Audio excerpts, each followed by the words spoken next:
صحیح بخاری کی روایت ہے، میرے آقا علیہ الصلوۃ والسلام نے فرمایا ایک شخص خوف الہی کیا ہوتی ہے اور خوف الہی رکھنے والوں سے اللہ ان کو کتنا پسند فرماتا ہے آپ دیکھیں۔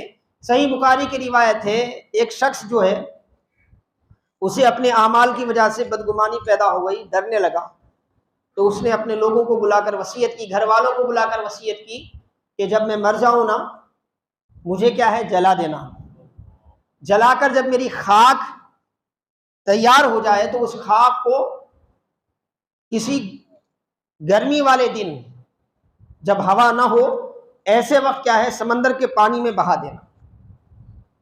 لوگوں نے حسب وصیت ایسا ہی کیا، اس کے ساتھ حسب وصیت ایسا ہی کیا، مرنے کے بعد اس کی خاک کو سمندر کے پانی میں بہا دیا۔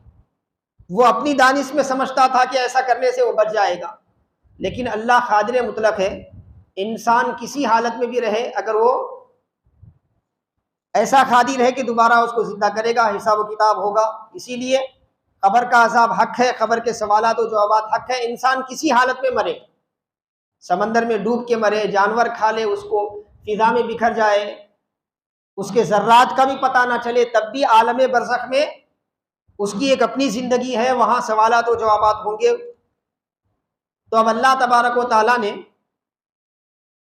اس کے ذرات کو حکم دیا، وہ اکٹھے ہوئے، اللہ نے اس کو زندہ کیا اور اس بندے سے پوچھا کہ اے بندے تو نے یہ جو کروایا اپنے لیے کیوں کروایا، کیا وجہ تھی ایسی؟ نارمل انداز میں تجھے بھی دفن کر دیا جاتا، لیکن تو نے خصوصیت کے ساتھ یہ جو کروایا کہ میرے ذرات کو پانی میں بہا دیا جائے، کسی کو پتہ نہ چلے کہ میں کہاں ہوں، میرے جسم کا ایک ٹکڑا بھی کسی کو نہ ملے، ایسا تو نے کروایا، کس غلبے میں تو نے کروایا؟ اللہ جانتا ہے، پھر بھی اپنے بندے سے پوچھتا ہے۔ صحیح بخاری کی روایت۔ تو بندہ کہتا ہے کہ مولا میں گناہگار خطا کار، تیرے خوف سے میں نے اتنا کروایا ہے، میں چاہتا تھا کہ کسی بھی صورت میں تیرے سامنے نہ آؤں، کیونکہ اتنے گناہ کیے ہیں کہ میں تیرے سامنے آنے کے لائق ہی نہیں ہوں، اسی لیے تیرے خوف نے مجھے اس بات پر آمدہ کیا تھا۔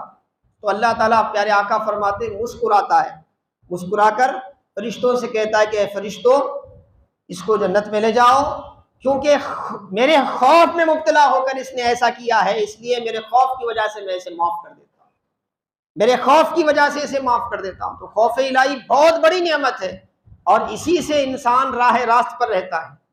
یہ اگر دل سے نکل گیا تو وقت کا فرعون بننے دیر نہیں لگتی، وقت کا نمرود بننے دیر نہیں لگتی، وقت کا شداد بننے دیر نہیں لگتی۔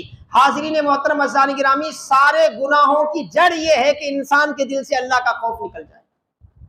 سارے گناہوں کی جڑ انسان کے دل سے اللہ کا خوف نکل گیا، پھر ہر گناہ وہ کر سکتا ہے۔ اور آج ہمارے معاشرے میں جو چل رہا ہے نا، ہمارے معاشرہ اسی انداز سے چل رہا، اسی انداز سے۔